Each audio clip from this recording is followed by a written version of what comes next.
So, Halloween is over, and while I have the tendency to be a spooky goth girl, I am also a massive mood reader, and right now I am in the mood for something more fun and fantastical. So, for November, I'm going to be reading a bunch of fantasy and sci-fi books. But because I can never ever leave horror behind, and sometimes I'm just not as much in the mood for it as I usually am, there is a little bit of creepiness in my November stack, because of course there is. And even though we are at the end of the year, there are still some great books coming out, and I have some review copies to talk about, so let's start there. First up, and this has come around at the exact right time, is Red Sonia Consumed by Gail Simone. Now, I am a big comic book fan. I've talked a lot recently about how I've been getting back into comics over the past year after many years of being away from comics. And back when I was at the height of collecting comics, Gail Simone was one of my favorite comic book writers. She created the Suicide Squad. That was her invention. And back in my obsessive collecting days, she was writing Batgirl. I went to a Comic-Con where there was lots of famous people there doing signings and blah blah, but I went with the express intention of meeting Gail Simone. I'm a big fan, and for the past few years, she's been writing a comic book called Red Sonja. I haven't read any of them, but this is her first novel, a Red Sonja novel, and I got a review copy. I know I went on a huge tangent there, but I just need to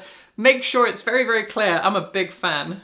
Even though I haven't read any of her Red Sonja comics because they came out while I wasn't reading any comics, but now we have her first novel! Red Sonja is reinvented for a new generation of epic fantasy readers in this action-packed debut by legendary comic book writer Gail Simone. Red Sonja, the famous fiery she-devil and barbarian of Hyrcania, has never concerned herself with the consequences of her actions. She's taken what she wanted, from treasures to drink to the companionship of bedfellows. She has fought who deserved it, and sometimes those who didn't, and she's never looked back. But when rumours start building up from her homeland, rumours of unknown horrors emerging from the ground and pulling their unsuspecting victims to their deaths, and a strange voice begins whispering to her in her sleep, she realises she may have to return to the country that abandoned her, and finally do the only thing that has ever scared her: confront her past. Another review copy that I have for a book that I actually think just came out is Absolution by Jeff Vandermeer. Now, I'm getting to this right now because I'm going to be interviewing Jeff Vandermeer for this channel about 10 days from now. Jeff Vandermeer is doing a tour of the UK, and so I reached out to my local Waterstones saying, hey, can I be the one to interview him?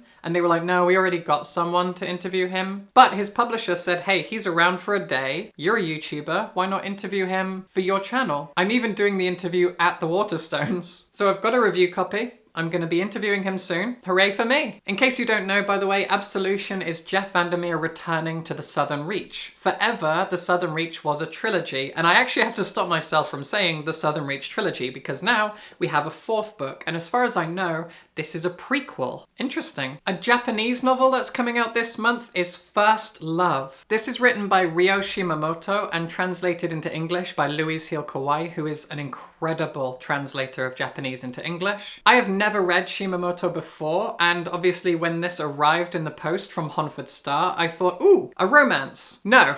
Upon being arrested for the gruesome murder of her father, all that college student Kana Hijiriyama tells the police is, it's up to you to find the motive. Amidst the media frenzy about the woman too beautiful to be a killer, clinical psychologist Yuki Makabe is asked by Kana's lawyer to counsel the young woman as her trial approaches. Yuki slowly uncovers the dark history behind the relationships in Kana's life, with her father, her mother, and her first love, and discovers shocking inconsistencies in Kana's defense. Winner of the prestigious Naoki Prize and a Japanese bestseller, First Love is part psychological drama, part legal thriller. Something I've never talked about on this channel is the fact that I really like courtroom dramas. Witness for the Prosecution is my favourite thing that Agatha Christie ever wrote. If you're ever in London, you can go see that play.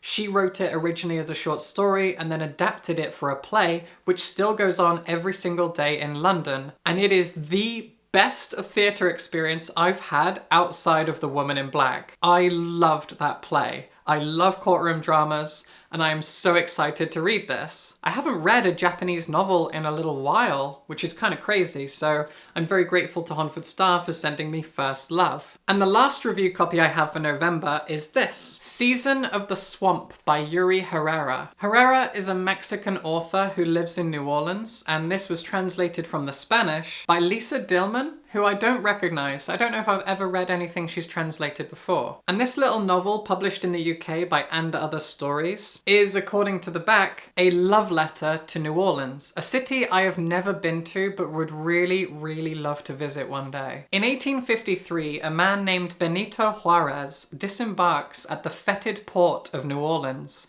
Later, in 1858, he is to become the first indigenous president of Mexico. But now, he is anonymous. He falls in love with the music and the food, but unavoidably too, is the trade in human beings. A magnificent work of speculative history and a love letter to New Orleans. I'm really excited. Okay, here's everything else that I picked up recently and I'm really excited to read this month. And I'm cheating a little bit because I've actually just started this book. And honestly, this thing feels like everything that A Court of Thorns and Roses wishes it could be. Like, this thing is so similar to A Court of Thorns and Roses so far. And it's gotten me thinking about how copycat works of fiction are arguably lazy, but at the same time, that's kind of how a genre or a subgenre begins, whether it's in fiction, film, music, whatever. Where was I going with this? This is very similar to A Court of Thorns and Roses, but it's better in every single way. And so it's not really a copycat so much as just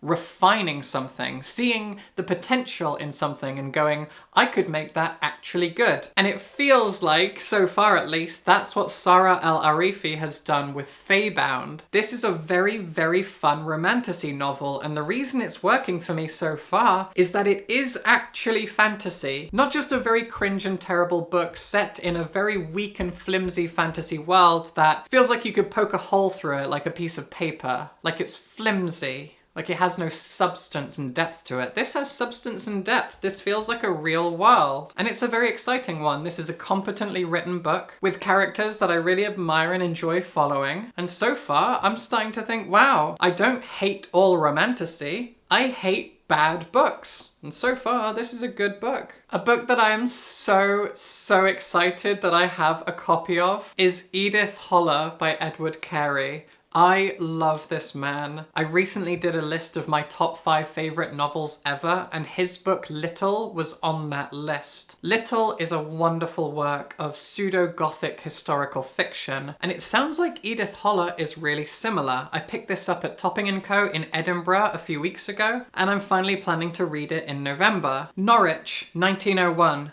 Edith Holler spends her days among the eccentric denizens of the Holler Theatre, warned by her domineering father that the playhouse will literally tumble down if she should ever leave. Fascinated by tales of the city she knows only from afar, 12-year-old Edith decides to write a play of her own about Mawther Meg, a monstrous figure said to have used the blood of countless children to make the local delicacy beetle spread. But when her father suddenly announces his engagement to a peculiar woman named Margaret Unthank, Edith scrambles to protect her father, the theatre, and her play, the one thing that's truly hers, from the newcomer's sinister designs. I cannot wait to read this. Oh, God, that sounds amazing. 2 books I picked up kind of on a whim when I was in my local bookshop, purely based on how much hype I'd heard around them. A Starling House by Alex E. Harrow, and How to Solve Your Own Murder by Kristen Perrin. This is a brand new murder mystery story that sounds really engaging and unique, and this is a gothic retelling of Beauty and the Beast by an author I've heard so much about. People talk about Alex E. Harrow so much. She has a colossal fan base, an obsessive group of dedicated fans. She is talked about so much online People adore her books, and I am very apprehensive about reading her because I'm worried that this is going to go the same way as A Dark and Drowning Tide, where you have a modern author whose books are advertised as gothic or sapphic or fantastical or whatever else, but it ends up being a bit shallow and bland. I'm nervous. I am apprehensive because I get scared of too much hype. I'm giving this one a go. And as I said, this feels like a really unique murder mystery story. Just listen to the blurb. In 1965, a fortune teller told Frances Adams that one day she'd be murdered. Frances spent 60 years compiling dirt on every person she met, just in case they might turn out to be her killer. But none of her friends or family took her seriously until she was dead. When her great niece, Annie, arrives at Castle Knoll, she finds herself participating in a dangerous game. Frances's will stipulates that the person who finds her killer will inherit her millions. And in the heart of her sprawling country estate lies an eccentric library of detective work where the right person could step in and use her findings to solve her murder. This sounds like so much fun, and as winter approaches, the murder mystery season begins. I can't wait to read this in November. And like I said before, I am in a fantasy and sci-fi mood, and I picked this up when I was last in London like 2 months ago. This is The Grace of Kings by Ken Liu. Now, Ken Liu is a legendary translator of Chinese into English. He has translated every single great Chinese sci-fi novel, and also the works of Cixin Liu, who I really don't like. Aside from Cixin Liu, Ken Liu has also translated the works of Chen Xiaofan, like Waste Tide, and a bunch of other short stories of his. And he translated and compiled 2 anthology collections of Chinese short science fiction stories, Broken Stars and Dead Planets? No, Invisible Planets? Anyway, both of them were really, really good. Wonderful collections. He is an amazing translator and obviously a lover of sci-fi and fantasy. And this is his fantasy debut, I think. Or at least it's the first in a big series of epic fantasy stories that he's written. This thing is pretty big, pretty thick. It is just over 600 pages. Emperor Mappadere was the first to unite the island kingdoms of Dara under a single banner. But now the emperor is on his deathbed. His people are exhausted by his vast conscriptive engineering projects, and his counselors conspire only for their own gain. Even the gods themselves are restless. A wily, charismatic bandit and the vengeance-sworn son of a deposed duke cross paths as they each lead their own rebellion against the emperor's brutal regime. Together, they will journey to the heart of the empire, witnessing the clash of armies, fleets of silk-draped airships, magical books, and shape-shifting gods. Their unlikely friendship will drastically change the balance of power in Dara. But at what price? God, that sounds fun. And finally, I think this book has appeared on a few of these videos by now because I keep starting it and then getting distracted by something else. Maybe I'll read it this month. This is Some Desperate Glory by Emily Tesh. I almost got this book when it came out, then I didn't, and then I found it in a charity shop and like, this thing is brand new. This is unread. So, will I finally read it? People love this book. It sounds like a really engaging work of science fiction. I just keep not getting to it, to the point that I'm kind of stressing myself out over nothing and will probably end up reading it purely out of guilt, I guess. If you've read this, please leave me a comment encouraging me to get to it. Tell me it's really good so I actually read it this month. There you go. Those are 10 books that I will be reading this month, probably. I usually read between like 12 and 15 books, but some of these are pretty thick. And also by selecting 10, it gives me room to breathe and room to swap things out and add other things and blah, blah, blah. So we'll see how we go. If you enjoyed this, if you enjoy all of my videos, you can support me on Patreon or my YouTube channel membership, or you can leave me a super thanks. Any financial support that you can give, even if it's a one-off, goes a long way to keeping my channel going, and I really, really appreciate it. I love making these videos and I legit just want to do this forever, so help me make that a reality. I mean, so far so good. Subscribe for books.